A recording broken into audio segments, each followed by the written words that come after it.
Sean Davis. He's the CEO and co-founder of The Federalist, and he joins us on the phone. Sean, great to have you back with us, sir. Great to be back. Thank you for having me. Okay, so they waited till the 11th hour to deal with all of this, and it doesn't look like Speaker Mike Johnson really quite knows what he's doing. What's going on? Man, what's going on? That's the question of the year, I think, when it comes to that conference. I think Mike Johnson now is kind of flailing. He 3 months ago came out and said, "Don't worry, I'm not going to do a big omnibus. Yeah. We're going to split stuff up. We're not going to have this year-end omnibus thing." And then we get here, and then what do we have kind of creating all the chaos this week? An insane omnibus, 1,500 pages, full of crap, full of Democrat goodies, and then leadership, so-called leadership in the House, acts surprised when their members and their voters and the people revolt. And so now he's really just in a mess of his own making, when all he had to do from the beginning was just what he said what he was going to do. Yeah, that's right. And have addressed this earlier. And why are we passing all of this stuff together? That's been the thing that's been killing me all week. Why can't each of these things be considered in isolation? So if you want to pass $100 billion in disaster aid, make that a piece of legislation. And a CR, that should be a separate piece of legislation. Yet it's all lumped together. Well, they do that on purpose. We out in the hinterlands in real America, we look at it and we say, man, this is a really stupid way to do things. They know that, but from their purposes, what they want to be able to do is take hostage the things that people want. It's right. Why they have these must-pass bills and why all the trash gets attached to the must-pass bills. It's a way of professional Washington being able to extort everyone. Yes. And say, well, you know what? If you don't give me what I want right now, if you don't give me every earmark I want and every left-wing spending dream I want, then I'm just going to not have money for the troops. And then you can explain it. And I think everyone's just tired of that crap at this point. We all know what you're doing. And if anything, if you're going to play that game, just be honest with us about it instead of the lying and the nonsense and the play acting. I think that's what everyone is so tired of. I think it's so played out at this point. Let me, I want to ask you about the divisions we're seeing among some Republicans right now that you may not expect in general, which is you're looking at President Trump and Texas Congressman Chip Roy kind of going head-to-head yesterday. And this seems to really revolve around this decision to try and suspend or get rid of the debt ceiling. President Trump doesn't like these debt ceiling battles. He thinks that they're really useless. And in fact, it could be used by Democrats as leverage in fights against him, which he doesn't want. So he'd like to get rid of those debt ceiling fights right now. Congressman Chip Roy doesn't want to do that. He says that he wants more fiscal discipline and he doesn't want to keep mounting up the nation's debt right now. How do you assess this difference between these two men? What's interesting is I actually agree with both of them. I totally understand from Trump's position why he doesn't want the debt limit bomb exploding on his watch. He would like the timer on that to end before he gets in, because what you end up with is the typical brinksmanship between the right and the left. And when it comes to Republicans negotiating on the Hill, they're not particularly good at it. So it just ends up being a total crap show. Trump doesn't want that. I get it. At the same time, Chip sees what's going on with the national debt. We have $36 trillion. Yep. Why on earth are we going to go and increase the debt limit and give people carte blanche to spend another $5 or $10 or $50 trillion without structural changes? But what I think people are most frustrated about on the Hill is all the discussion and wrangling and negotiation up until the middle of this week was really about just getting past a shutdown, getting a CR, whether it's through the end of the year or to March or through the entire fiscal year to September. And that process was so mismanaged, as Elon and Vivek and everyone on Twitter was saying, man, this Kramnibus is a big old pile of steaming crap. Yeah. I think Trump looked at that and said, if this is how these idiots are going to manage like the simplest process ever, which is just passing an appropriations bill before the clock gets to midnight, these are the last people I want on earth anywhere near the debt limit. And so I really think I get where Trump's coming from. I get where Chip is coming from. The root of the problem here is complete mismanagement of the conference by Mike Johnson and GOP leadership. I want to let's table that. I want to talk about that a little bit more in just a moment. But dwelling first on the way the Democrats are reacting to a lot of this. President Trump is not yet in office, And yet the way that Democrats are responding to all of this is they're mocking President Trump by saying President Musk has been causing all of this chaos. President Elon Musk. And of course, they're just trying to, bait Donald Trump into being upset with Elon Musk and sow some division between the two of them. That's the concept. That's the very harebrained plan that they have at the moment. What's interesting to me, though, is that nobody's talking about President Biden at all. So they're making it seem like Donald Trump is the president of the United States right now, Sean Davis. What do you make of this the left not even acknowledging President Biden's existence? Well, they are finally acknowledging reality, and it's a reality they attacked us for talking about for 4 years up until now. So honestly, bravo to Democrats for finally being honest about the U.S. not having a president and not really having had one for 4 years.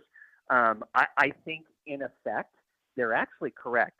Joe Biden is not the president. He's not been for a long time. We don't know actually who is. And everyone understood the moment Donald Trump was elected in a massive landslide on November 5th, everyone knew he was the real president. The foreign leaders understand it. You can see how Trump was received when he went to go see the rededication and opening of Notre Dame. You can see it in how foreign leaders are calling. And even Democrats now are acknowledging that he's the president. Now, they're only doing it for cynical short-term political purposes. I wish they, in the same way I wish big spenders in Washington would be honest about why they play these last-minute games. Yes. I wish Democrats would be honest about why they're suddenly now going to admit Biden isn't president and Trump actually is, even though he hasn't taken office. Yes, and really the answer to that is because they are trying to make Republicans own the chaos here, so they have to pretend that there's no Democrat currently in the White House, which there is.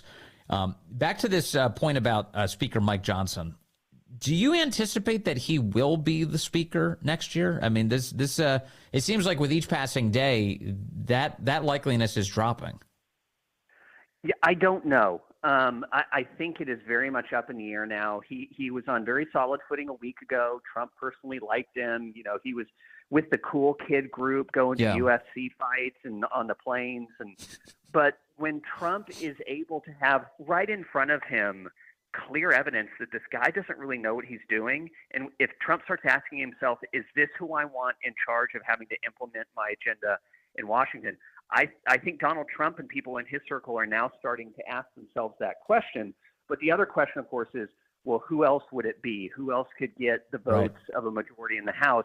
I don't think that's been resolved yet. And until that's resolved and someone else is able to build up a critical mass of support, I think Johnson's okay. But the fact that he's creating all these questions about him right now on what should have been just an easy slam dunk at the end of the session, it doesn't speak well of his record here. So, I mean, and I talked to a Republican congressman earlier this week who kind of indicated, like, okay, what you just said, which is, who's going to replace him, for one, and two, no matter who it is, they're going to reflect sort of the broad squishiness of the Republican conference no matter what.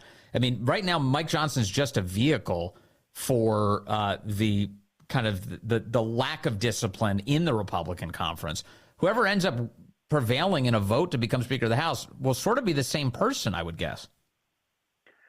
Maybe. It's a different world when Donald Trump has been inaugurated and he's driving the train. I almost liken it to a middle manager at a company that's got a really crappy product. That's kind of where Mike Johnson is now. That changes when you've got a better CEO running the whole thing who's got better branding. And then all he really expects of you is to just do your job and make sure the factories produce what they're supposed to and do it on time. Yes. And so I think Trump in there as president, it's a very different dynamic than Mike Johnson managing the House under a Biden presidency. But, one of the things that kills me is, like, why didn't Mike Johnson come out, instead of going to the UFC fights, instead of going on Air Force One and traveling around with Trump, why wasn't he out a few weeks ago just saying, hey, we've got to pass a clean continuing resolution until Trump gets here. Let's do that now. I'm presenting that piece of legislation. Like, make that the opening bid. And instead, the opening bid was this dumpster fire of legislation that's over 1,500 pages long. It just, as a matter of like messaging and strategy, he should have been out there early, making Democrats own the problems here, making Democrats crystal clear, the guys who are leading us towards the dreaded, quote, government shutdown. And yet that's not the case at all. It almost seems like he's a passenger on this ride rather than driving it. No, it's exactly what it feels like. And you could see that reflected in a lot of the interviews he was giving, where he finally seemed to understand that omnibus was terrible. But the calls that he would make to other members, the media interviews, he would say, oh, yeah, the bill's terrible. I agree with you. It's terrible. Isn't it bad? But, what are you going to do? And I feel like somebody just has to remind him, buddy, you are the leader of the party. You're running that institution. What's with the constant passive voice and discussion as if you don't have any agency in all this? Honestly, I find it embarrassing. Like, be a leader, take ownership of something. But I guess when you do that, there's too much risk, and he really just enjoys being along for the ride as long as he gets to go to UFC fights. Well, let me just to give you an example of a place where I think you have a lot to say. The fact that earlier bill this week, that massive 1,500-page thing, included a 1-year extension of the Global Engagement Center, the censorship arm of the Biden administration at the State Department, that censored outlets literally like The Federalist. That is insane to me, Sean Davis, that he would go along with that. So there's one of two options. Either he was aware that was in the bill and was content making that a part of it, either because he supported it or because he said, well, I got a good deal on something else, so I guess we'll give the left that. Or he was straight up ignorant that was even in there. And both of those scenarios are actually pretty awful. But it was horrifying when I saw that language went in there. And not only did they censor us, we're currently suing the State Department because of the Global Engagement Center in federal court right now. Like, this is a very live issue. It's a very real issue. And what I had heard about what he was telling reporters was once it got dumped in there, and I'm sure it was dumped in there by incompetent Foreign Affairs Committee or Foreign Affairs approach staffers. But what Johnson's people were telling reporters was, oh, no, it's fine. See, if we kill them, if we kill the GEC and defund it, we won't know where all the people go, and that would be bad. So wouldn't it be better if we just leave this awful thing in there, and then we can keep an eye on it? And it reminded me of every single Bond movie where the villain is like, you know what I'm going to do? I'm going to leave James Bond alone, or I'm going to leave the hero alone, and then I'm going to walk out and not even pay attention to what happens to it. And then there's no chance he's going to come after me and win in the end. It's just so much naivete and dishonesty involved in it. And the fact that he missed something like that, which was key to the entire 2024 election, I find insane. Yeah, and I think the Speaker's office, Al, I think the Speaker's... Did are you still with us? hear about Senator Lee on the radio today saying now... Stand by. Hey, wait. Hey, Corey. Yeah. You've got our lines crossed right now. I'm listening to you screening a call at the moment. I don't know why that's happening. Is Sean Davis still on the line with me? I'm still here. Okay, good. All right, Sean, you talk. I don't know who else is on the phone with us right now, but I want to hear from Sean. I'm sorry. Sean, the Global Engagement Center, I believe the Speaker's office said something to the effect of, well, this is a better deal than what might have happened. We were going to extend it by 5 years, but instead it's only 1 year, so then Trump can deal with it? What is that? That's utter madness. The reality is that under existing law, GEC was going to expire entirely on December 23rd. So this notion that it was somehow, if he didn't give it money for another year, it was going to be around 5 years. It's either the dumbest lie I've ever heard in my entire life, or they literally have no idea what they're talking about, because that's nonsense. It's crazy. All right. Well, Sean Davis over at the Federalist, thank you for, always be on top of all of this. Such a smart analyst, and always appreciate your time, sir. Really, thank you for that. Well,